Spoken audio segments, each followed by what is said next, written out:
Welcome to Babblecom 5. This is episode 3 of season 3 of Babylon 5, A Day in the Strife. Transports approaching the station are complaining of docking delays, which are being caused by enhanced checking for weapons. The traders are meeting with Ivanova and Sheridan en masse to try and hammer out a compromise to speed things up, but one bloke in particular feels aggrieved that Sheridan is keeping the weapons for himself whilst lording it over them. Sheridan steps down into the crowd, offers the man a PPG, and takes his tool from him, saying now all he's got is what he's got. The man says his guards will drop him if he tries anything, but Sheridan counters, saying that if anything happens to him, everyone gets an instant promotion. Interesting observation. The bloke backs down, and it turns out Ivanova's unspoken wish for an early promotion would have been fruitless, as Sheridan palmed the energy cap from the gun before handing it over. Ivanova is both impressed and disgusted by his recklessness. Then a Narn approaches, Councillor Nafar, who has arrived to replace Citizen Jakar. Apparently the armed resistance being promoted by Jakar's group is being quite irritating to the Centauri, but as Nafar notes, for every Centauri killed, 500 Narn are killed. Not the time to incite further violence, so Jakar should come home. But Sheridan wishes to stay out of Narn internal affairs, so he won't pressure Jakar into going anywhere he doesn't want to go. Nafar realises he's going to get no help here, so takes his leave, all very politely. Garibaldi is regaling Franklin with his tale of accidental insults to the Procuri, but he's having trouble keeping his eyes open, just as an attractive officer walks past them in the club. Again. Franklin says he's too tired to do anything about it when Ivanova arrives, and Franklin explains how overworked he is, just as he's called on to keep working. He goes for a comfort break while Garibaldi notes to Ivanova that Sheridan seems more hard-assed than he was when he first arrived, noting that he has the ability to turn an inferior defensive force into an offensive force capable of taking on the enemy, just like he did with the Black Star. Ivanova suggests that that's the best thing for their future, and notes that when he first arrived he was just trying to understand the place. Now he's turning it more into what he's used to working with. Franklin suddenly bounces back into the room with all guns blazing, and does take the other officer to the dance floor. Garibaldi is clearly suspicious of the sudden change in his demeanour. Nafar reports into Londo before seeing Jakar, and is horribly goaded by him about the situation on Narn. When Veer challenges him on his disgusting treatment of him, he says that whilst they have beaten the Narn in material terms, they still have their pride, and that too must be driven under their heel to prevent them resurging in the future. He expresses surprise that Veer doesn't appreciate that. Outside the station, Corwin has detected a genuine UFO, and a security bot is en route to investigate. It tracks it on its approach towards the station. It looks almost organic, like a Vorlon ship, but there are no live signs, and Corwin views it as a first contact situation. Sheridan declares it a probe as it comes to a stop relative to the station, and starts transmitting towards the station. Corwin estimates a few hours for the systems to decode the transmissions and translate them. Londo has unusually gone to seek a favour from Delenn, a transfer for Veer to Minbar. Delenn is amused by his first reason for wanting him transferred, then asks him for the truth. It seems that whilst Londo appreciates what Veer does, and even sees some of his younger self in him, he can see that he will be a burden to him and get in his way owing to what he needs to do next. Delenn is not opposed to the idea, as the Centauri mission to Minbar has been empty for some time, but it is apparent that she has no interest in forging any improved relationship with Londo, both acknowledging, as he leaves, that they have never really talked. Garibaldi engages Franklin over dinner, which, as Franklin suspected, was not without an ulterior motive. Garibaldi notes that they're both obsessive compulsives, which leads to them having certain things in common, like habits becoming vices, like stims being taken to support work shifts that Franklin doesn't need to be doing. Franklin, of course, denies the problem, but admits he took a stim when he went to the bathroom at Earhart's. He lashes out, then apologises, saying he'll cut back. But Garibaldi has fought his own alcohol addiction, and he knows it won't be that easy.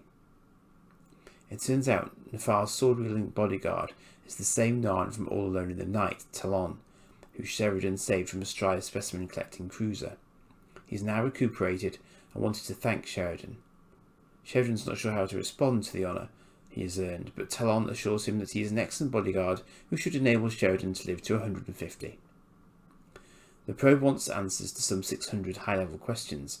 Failure to answer correctly within 24 hours will result in a 500,000 megaton slap in the face, sufficient to eliminate the station from the universe.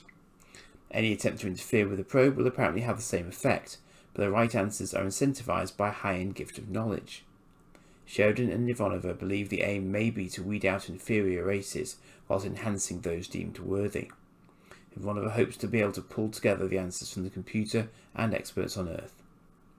It turns out Nefar is treading a fine line, trying to make G'Kar see that he is hurting his people through the actions of the resistance, yet saying whilst he agrees that they will need to fight back, now is not the time for it. G'Kar cannot accept just playing along for the sake of a quiet life, because the Centauri will carry on inflicting harm regardless, just in different ways. Then Nefar turns up the pressure by suggesting that G'Kar's supporters on the station will find their families harassed back home if he doesn't comply and hand over control of the local Narn to Nefar. How very Centauri of him. Stephen is trying to keep off the stims, but as always is pressured by his patience and Ivanova's need for medical answers for the probe. Elsewhere, Londo is trying to sell Veer on his Minbar assignment, without much success. Nefar is confronted by the local Narn, who accuse him of being a blood traitor loyal to the Centauri, not them, and G'Kar arrives just in time to prevent Narn on Narn bloodshed, stressing that they would be doing the Centauri job for them by falling on each other like this, so he agrees to go back to Narn to end the tensions on the station. Garibaldi tries to dissuade an already packing G'Kar from going back, but he seems resigned to doing what he feels needs to be done, saying to Mr. Garibaldi that the government that ordered him to stay on Babylon 5 no longer exists.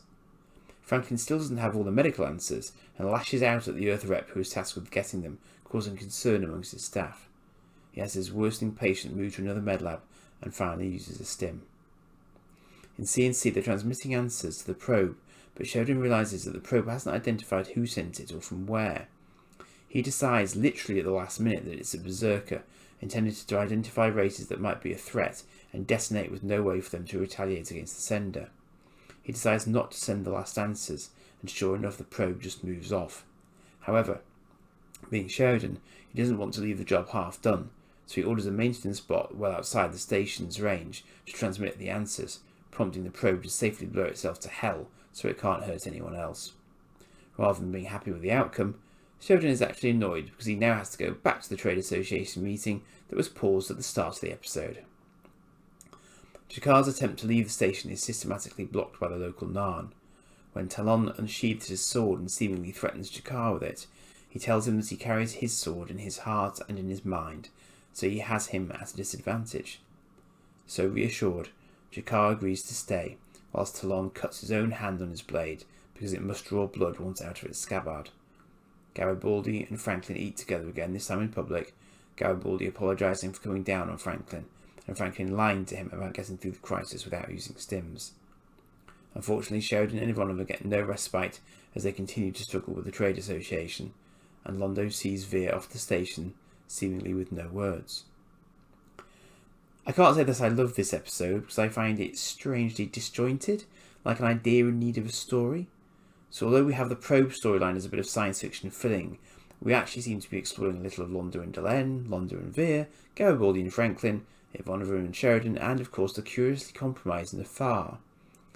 Nefar is clearly living in no man's land. He's neither pro-Centauri, despite being an appeaser, nor pro-Narn, advocating wait and see versus resistance.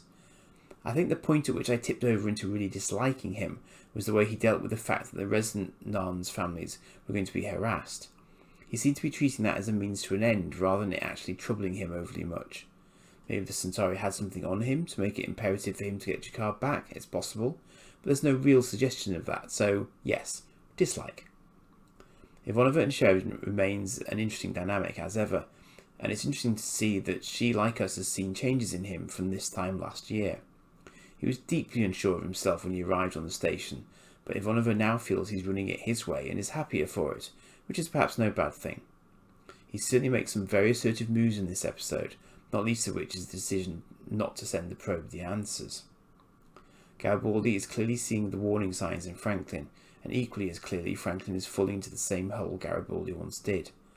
It's interesting to see him draw the parallels between their two characters, and to see this escalation in the Stims issue that had its seeds planted as far back as the first season. It's clearly begun to impact Franklin's ability to work, which presumably will have consequences, and we'll also have to see whether Garibaldi can continue to help him.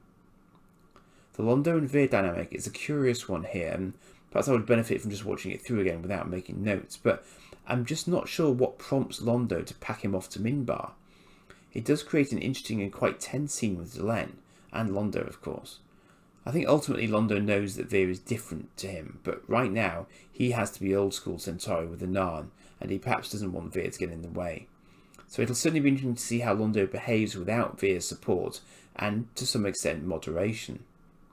I've skirted over the traders' dispute plot line because I think it's just a padder and light relief to top and tail the episode.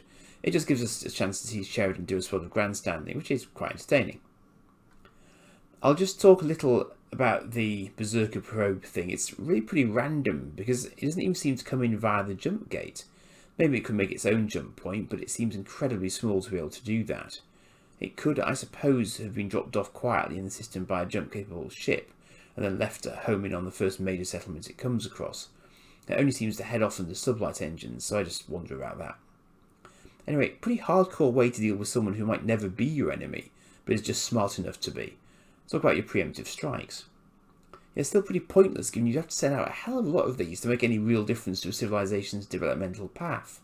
In fact, any race well past the point of being able to answer the questions would probably be able to disable the probe and backtrack it, and we know that the Minbari taught the Strife lesson for overstepping the mark. Fair dues to Sheridan for figuring it out and resisting the temptation, though. It's a clever trap. Although, were the waste benign, why put a clock on it and threaten the self-destruct in the first place? Interesting concept, just not sure why anyone would go to such effort for limited strategic gain. After all, if they don't know who you are, it's not like it's an intimidation move. So, basically, I think this episode is here to move us down the road a little. It's important for character progression, but it's not critical to the overall storyline, which is fine, because the storyline is created out of the characters, of course. I think that after the season opener being so off-station and action-heavy, the next couple of episodes do remind us that this is still about life on the station, and the characters there, even if they do sometimes manage to go off adventuring. So, still haven't managed to get any further ahead with having episodes in the pipeline, but that's life. Interesting JMS tweet this week too that seemed to suggest there might be something Babylon 5 related coming back, but no more detail than that.